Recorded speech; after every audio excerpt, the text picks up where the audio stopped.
सेना दिवस के अवसर पर राजस्थान के जयपुर में सवाई मानसिंह स्टेडियम में शौर्य संध्या कार्यक्रम का आयोजन हुआ। इस कार्यक्रम में केंद्रीय रक्षा मंत्री राजनाथ सिंह ने शिरकत की। इस दौरान राजनाथ सिंह ने भारतीय सेना की वीरता और पराक्रम को लेकर जनसभा को संबोधित किया। रक्षा मंत्री राजनाथ सिंह ने जनसभा को संबोधित करते हुए कहा कि ऑपरेशन सिंदूर अभी खत्म नहीं हुआ है। जब तक आतंक की सोच समाप्त नहीं होगी तब तक शांति के लिए हमारा प्रयास जारी रहेगा। राजनाथ सिंह के बयान पर देश में सियासी घमासान मचा हुआ है। विपक्षी दलों के नेताओं ने एक बार फिर ऑपरेशन सिंदूर पर सवाल खड़े किए हैं, जबकि बीजेपी नेताओं ने राजनाथ सिंह के बयान का समर्थन किया है।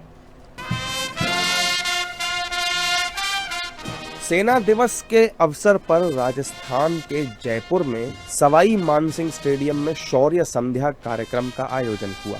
इस कार्यक्रम में रक्षा मंत्री राजनाथ सिंह ने शिरकत की। रक्षा मंत्री ने अपने संबोधन में भारतीय सेना की वीरता और पराक्रम की तारीफ की। उन्होंने बताया कि ऑपरेशन सिंदूर ने कैसे पाकिस्तान की नींद उड़ाकर रख दी। रक्षा मंत्री ने कहा कि ऑपरेशन सिंदूर अभी खत्म नहीं हुआ है। जब तक आतंकी सोच समाप्त नहीं होगी तब तक शांति के लिए हमारा प्रयास जारी रहेगा।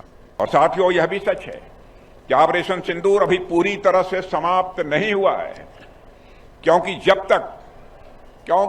तक आतंकी सोच खत्म नहीं होती तब तक शांति के लिए हमारा यह प्रयास लगातार चलता रहेगा। मैं राजस्थान की इस वीर धरती से की मैं घोषणा कर रहा हूं।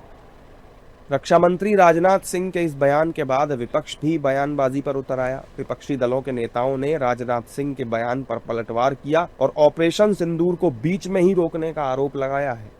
नहीं, ये ठीक बात कह रहे हैं। उनको पता है कि आने वाले समय में फिर इस तरह की घटना घट सकती। वो मान रहे हैं इस बात को कि कुछ भी अभी नहीं हुआ है, इसलिए इस तरह की बातें कर रहे हैं। एक बार तो आपने कहा कि पूरा तबाह कर दिया, अब कहते हैं कि अभी ऑपरेशन सिंदूर जारी है। तो हम समझते हैं बयानबाजी कम, काम ज्यादा करना चाहिए। भारतीय जनता पार्टी और केंद्र सरकार के साथ दिक्कत यही है कि वो बोलते ज्यादा हैं, काम कम करते हैं। तो आप चालू रखिए, उसका नतीजा बताइए ना क्या हुआ, उसका नतीजा बताइए क्या हो रहा है। देश तो नतीजा जानना चाहता है ना, आप तो नतीजा बताइए ना। सारा आतंकवाद खत्म हो गया क्या? मैं राजनाथ सिंह जी से सेना के सैन्य साहस और पराक्रम के पार्ट पर सहमत हूं, लेकिन राजनाथ सिंह जी से पूछना चाहता हूं कि उस वक्त जब ऑपरेशन सिंदूर चल रहा था हमारा राजनीतिक नेतृत्व इतना कमजोर क्यों था, और क्यों विदेशी ताकतों के कहने से सीज फायर हुआ जैसा लोग आरोप लगाते हैं? क्यों आतंकी पाकिस्तान से उसके बाद क्रिकेट खेला गया? क्यों आतंकी पाकिस्तान से हमारी महिला क्रिकेटरों ने, पुरुष क्रिकेटरों ने क्रिकेट खेला? सिंधु जल समझौते पर अभी तक पानी बंद क्यों नहीं हुआ पाकिस्तान का? राजनाथ सिंह ने बताया कि परिस्थितियां कठिन थीं और दबाव भी था, लेकिन जिस संयम, एकता और धैर्य के साथ हमारे सैनिकों ने ऑपरेशन सिंदूर को अंजाम दिया वो अभूतपूर्व और प्रशंसनीय रहा। बीजेपी नेताओं ने रक्षा मंत्री के बयान का समर्थन किया है। ऑपरेशन सिंदूर तब तक जारी रहेगा जब तक आतंकी घटनाएं हमारा पड़ोसी देश करेगा। कल जयपुर के अंदर जो परेड हुई और 26 जनवरी को जो परेड होती है उसको हमारे विरोधियों को देख लेना चाहिए।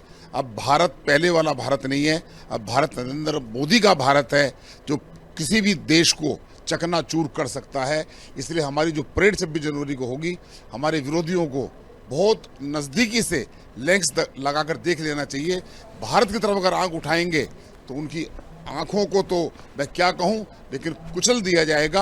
आतंकवाद इस देश में बर्दाश्त नहीं है, जैसे नक्सलवाद बर्दाश्त नहीं है उसी प्रकार आतंकवाद भी बर्दाश्त नहीं है।